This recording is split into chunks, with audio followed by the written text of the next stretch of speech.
नमस्ते मित्रों। जिंदगी खेल हो जानी चाहिए।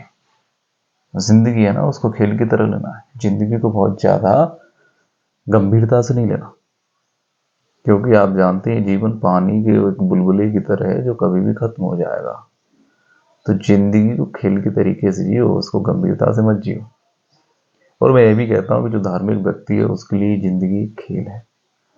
अधार्मिक व्यक्ति गंभीर हो सकता है, धार्मिक व्यक्ति तो गंभीर नहीं होता।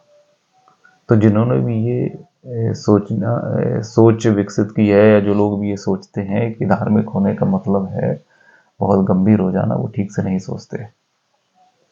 धार्मिक होने का तो मतलब ये है कि जिंदगी को किसी खेल की भांति लेना। जैसे हम खेलते हैं, कुछ चीजें बनाते हैं, मिटा देते हैं, जीतते हैं, हारते हैं, लेकिन उसको गंभीरता से नहीं लेते।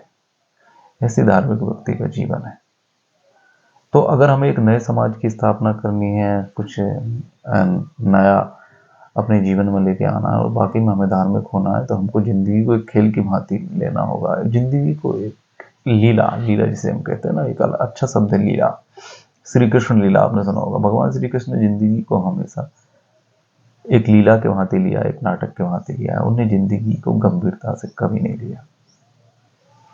जिंदगी में कोई भी उतार चढ़ाव आते रहे। पहले वो बच्चे थे तो माखन चुराया करते थे, दूध दही खाया करते थे। फिर जब वो बड़े हुए तो गोपियों के साथ भी खेलते थे, नृत्य करते थे। फिर बड़े हुए तो राज भी उन्होंने संभाला, भारत को एक करने का काम उन्होंने किया। तो भगवान कृष्ण जो हैं, वो उनसे हम ये सीख सकते हैं कि जिंदगी को जीने का सही तरीका क्या है। और मैंने बहुत बारीकी से देखा है कि श्री कृष्ण ने अपने जीवन को बहुत लीलामय ढंग से खेलते हुए व्यतीत किया है। बड़ी से बड़ी परिस्थिति में भी वो हैं तो वो मुस्कुरा रहे हैं। महाभारत युद्ध में भी श्री कृष्ण हैं, लेकिन वो मुस्कुरा रहे हैं। बड़े बड़े योद्धा मारे जा रहे हैं, कितने लोग आपस में झगड़ा कर रहे हैं, लेकिन श्री कृष्ण उसको भी एक खेल की भांति ले रहा है। अर्जुन को भी यही समझ रहा है कि ये सब मैं ही हूँ। जो जन्म ले रहा है वो भी मैं हूँ, जो मर रहा है वो भी मैं हूँ, मारने वाला भी मैं हूँ, मरने वाला भी मैं हूँ। तुम किसी चीज का शोक मत करो। अर्जुन को भी ये वो बताने वाले हैं कि ये संसार स्वप्न के जैसा है, एक दिन खत्म हो जाएगा। तो स्वप्नमय संसार को बहुत गंभीरता से मत जियो। हम यहाँ पे कुछ भी कर लें, हम बड़े से बड़ा कोई व्यवसाय कर लें, बहुत नाम कमा लें, ये सब एक रेत के ढेर के जैसे, जो जरा सी हवा आएगी और सब खत्म हो जाएगा, मिट जाएगा।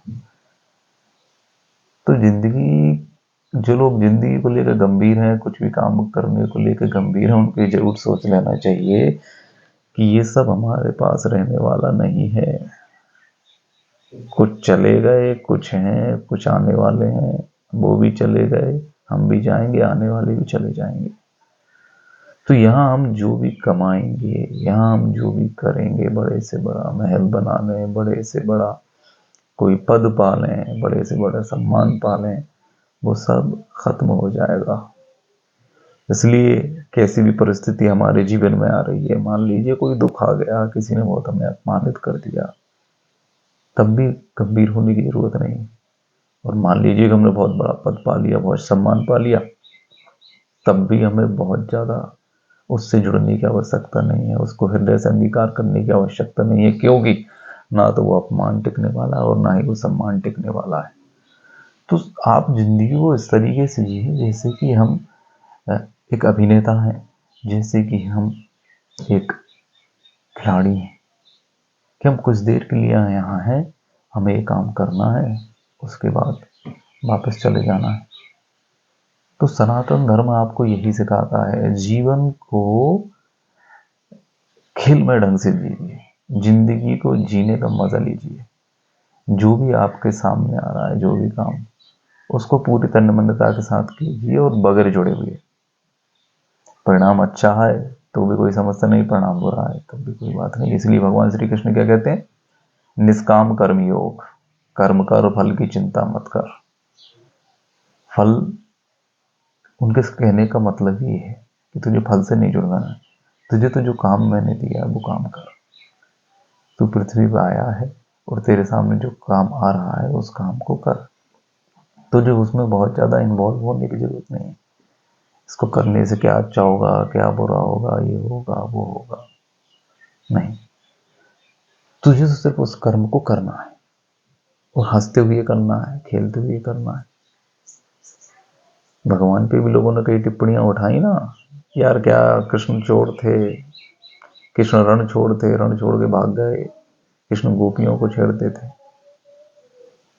लेकिन इस सब का कोई अभिप्राय नहीं। भगवान ने भी यही शिक्षा हमको दी है।